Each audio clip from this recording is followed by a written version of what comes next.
Kisah inspiratif yang berasal dari pesantren juga pernah ditulis oleh Ahmad Fuadi dalam sebuah novel berjudul Negeri Lima Menara, dan ini pernah diangkat di acara Kikendi. Dampak dari buku ini luar biasa ya kepada masyarakat dan semua pembaca, dan saat ini sudah difilmkan dengan judul yang sama. Ini dia cuplikannya. Siapa yang bersungguh-sungguh, dia akan berhasil. Manjada wajada, manjada wajada. Menuangkan bahasa gambar dan suara ke dalam film dari sebuah karya sastra tentu bukanlah perkara mudah.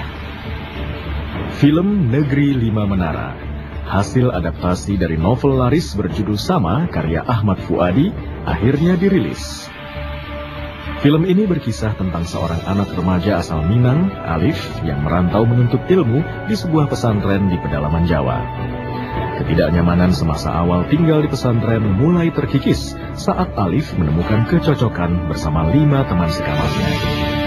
Mereka lalu menjadi sahabat yang selalu bersama, berkumpul di menara masjid, dan bahkan menamakan diri mereka sebagai pemilik menara atau Sahibul Menara. Jadi Mi, di menara ini nanti kita akan bertemu dengan foto menara kita masing-masing. Lokasi syuting yang mengambil setting Pondok Modern Darussalam Gontor, Ponorogo, Jawa Timur, Sumatera Barat, Bandung hingga London ini tidak hanya digawangi oleh kru produksi yang sudah berpengalaman. Namun, film ini juga didukung oleh para pemain baik lama maupun baru yang serius berperan. Mereka dijaring melalui proses casting yang cukup panjang. Tidak tanggung-tanggung, musisi kawakan Yovie Widianto pun turut andil menggarap 12 lagu sebagai original soundtrack film yang segera beredar ini.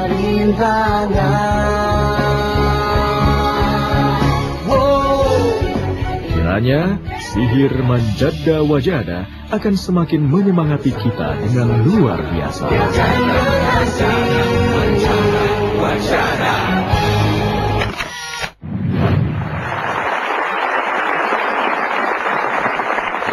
Saat ini saya sudah ditemani oleh Fuadi, penulis dari buku Negeri Lima Menara, juga ada Fandi, sutradara dari film, dan ada Gaza yang memerankan Alif. Sekarang yang saya ingin tanyakan, ini kan sukses besar nih buku Negeri Lima Menara.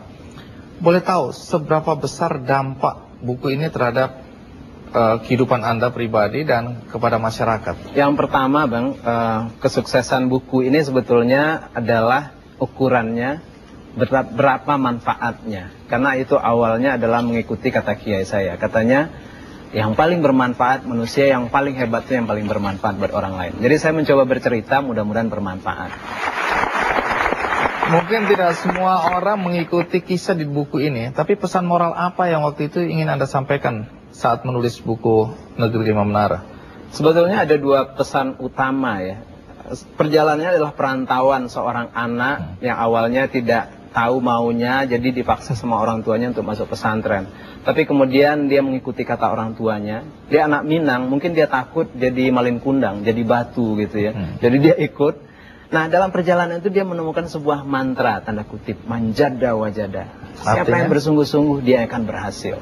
Dan itu masuk sekali ke dalam semua urat-urat darah dan kesadarannya, karena diajarkan di hari pertama dan diteriakkan bersama-sama. Jadi itu pesan pertama. Yang kedua, jangan pernah remehkan impian kita, setinggi apapun.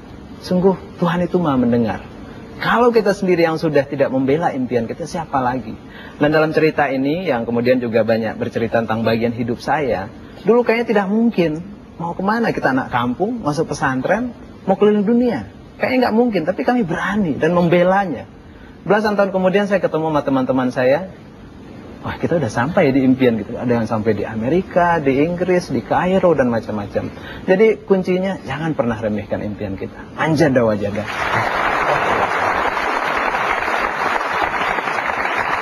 Sekarang buku Anda sudah difilmkan dan sekarang diputar di bioskop-bioskop. Apakah ini betul-betul adaptasi 100% dari novelnya atau ada tambahan atau pengurangan?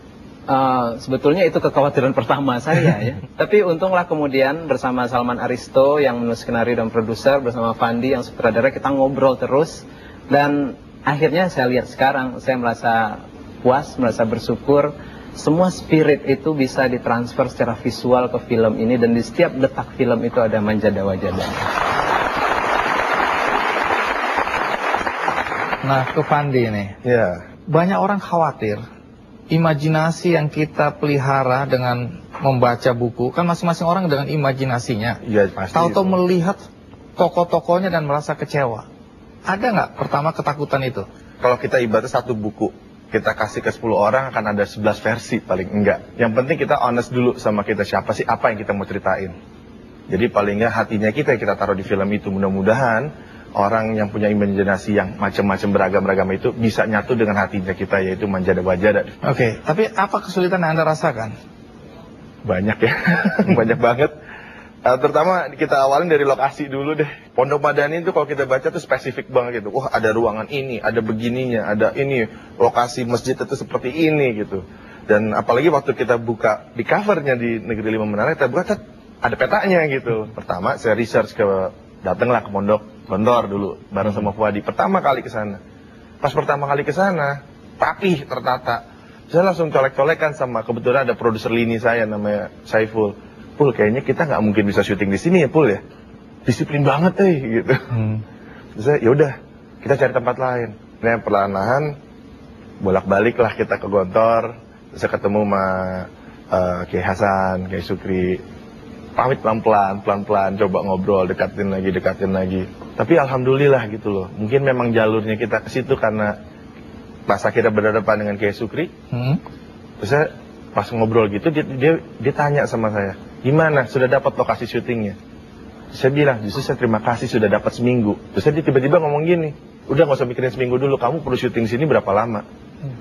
Terus saya bilang, sejujurnya sih, saya perlu 1 bulan syuting di sini.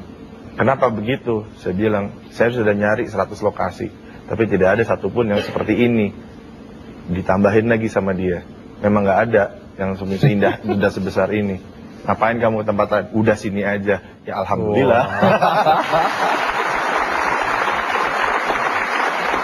Ya, Gaza. Jadi Gaza ini memerankan tokoh Alif yang sebenarnya adalah representasi dari Fuadi ya.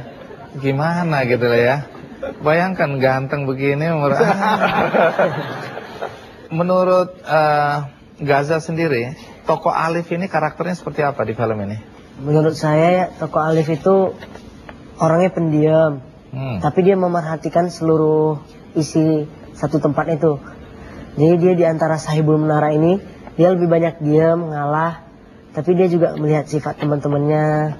Dia juga ibaratnya dewasa. Nah, kalau boleh tahu apa kesulitan yang Gaza hadapi ketika harus memerankan tokoh Alif ini? Alif ini kan orang Minang. Nah, saya ini campuran. Kamu orang apa? Papa orang Jawa, mama orang Pakistan, tapi tinggal di Medan. Dan itu susah. Tapi di sini ada Salman Aristo juga ya.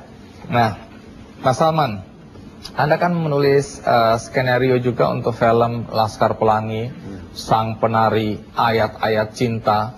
Lalu apa yang membedakan ya karya-karya Anda sebelumnya itu dengan film Negeri Lima Menara ini? Saya punya ketertarikan sendiri terhadap pendidikan, itu juga satu hal gitu. Dan pesantren adalah buat saya adalah lembaga pendidikan yang sering disalahpahami. Kok bisa ya sampai detik